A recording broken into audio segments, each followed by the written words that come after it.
जिन्ना को रास्ता बताने वाले, जिन्ना को उकसाने वाले और पाकिस्तान के पक्ष में भारत के मुसलमानों ने वोटिंग करी, जिसमें 98% लोगों ने कहा कि हिंदू और मुस्लिम साथ साथ नहीं रह सकते। इस बात पे लेकर के बंटवारा हुआ और सारे जहां से अच्छा जो कविता सुना करी गई है, जिससे बाहर एक भ्रम और भ्रांति वाली स्थिति भी बनती है। श्रीमान, जैसा कि हमने महामहिम राज्यपाल के अभिभाषण में कहा था कि प्रभु श्री राम की चर्चा सर्वाधिक हुई, बहुत अच्छी बात है। डॉक्टर लोहिया को मानने वाले लोग भी ये मानेंगे कि डॉक्टर लोहिया ने जन सामान्य को भगवान श्री राम के आदर्शों पर चलने की प्रेरणा देने के उद्देश्य से प्रतिवर्ष रामायण मेले का आयोजन किया करते थे। डॉक्टर लोहिया का ही एक ये बयान था कि बाबर, गजनी, गोरी, औरंगजेब लुटेरे थे, रसखान और रहीम हमारे पूर्वज।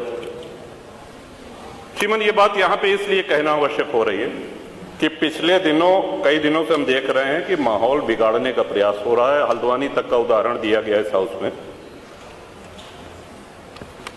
सरकार अपनी जगह पे पूरा प्रयास करती है कि हमारे राज्य में कोई उपद्रव न हो, अशांति न हो, लेकिन कहीं न कहीं एक ये आभास हो रहा है हमको कि माहौल खराब करने का एक प्रयास हो रहा है। बात की गई श्री राम जन्मभूमि की, साक्षात भगवान श्री राम ने अवतार लिया।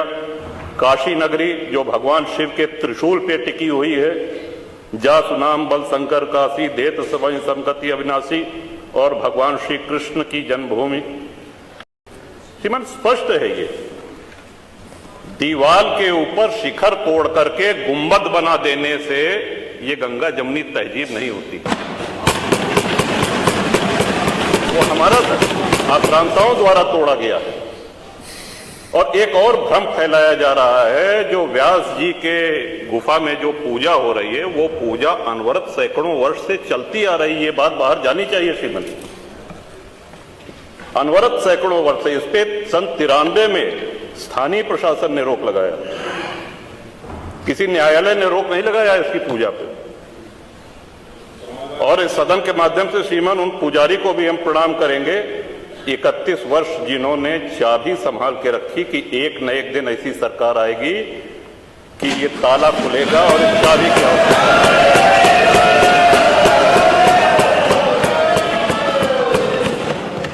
अल्लामा इकबाल, फिर वही होता कि आधा अधूरा बोल दिए, जो है पूरा बोलना चाहिए।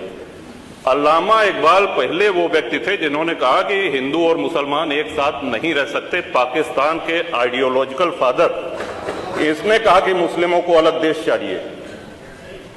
जिन्ना को रास्ता बताने वाले, जिन्ना को उकसाने वाले और पाकिस्तान के पक्ष में भारत के मुसलमानों ने वोटिंग करी, जिसमें 98% लोगों ने कहा कि हिंदू और मुस्लिम साथ साथ नहीं रह सकते।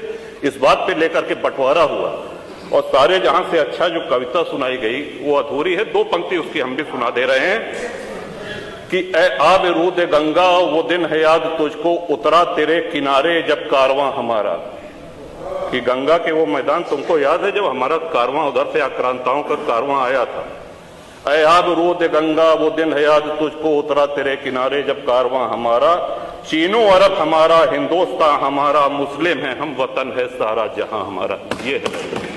ये तरानाए मिल्ली की पंक्तियां हैं, अल्लामा इकबाल ने 1910 में लिखी थी। श्रीमान, हम ही क्या धर्मार्थ देते रहेंगे, सभी कुछ हो मौन सहते रहेंगे कि धर्म को देंगे बल अन्य जन भी, तजेंगे क्रूरता छल अन्य जन भी।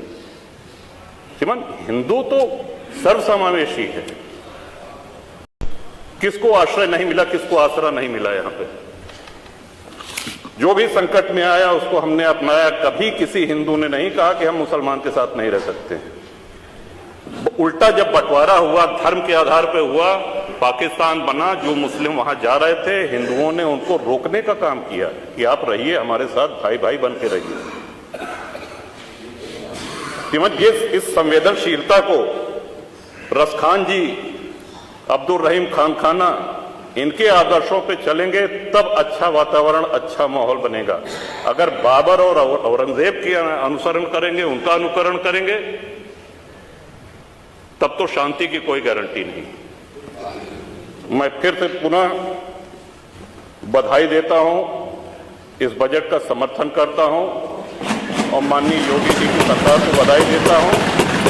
और ये हम लोगों का सौभाग्य है, इस पीढ़ी का सौभाग्य है कि अपने जीवन काल में भगवान श्री राम के भव्य मंदिर का और मेरा ये भी मानना है कि आदि शंकराचार्य के बाद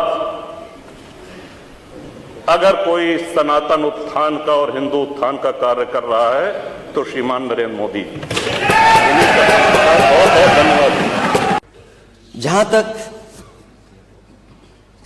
तब हमें लगता है इस देश में हिंदुओं को मंजिल मिलेगी। तो अभी तो संकल्प प्रारंभ है, आरंभ ये प्रचंड है।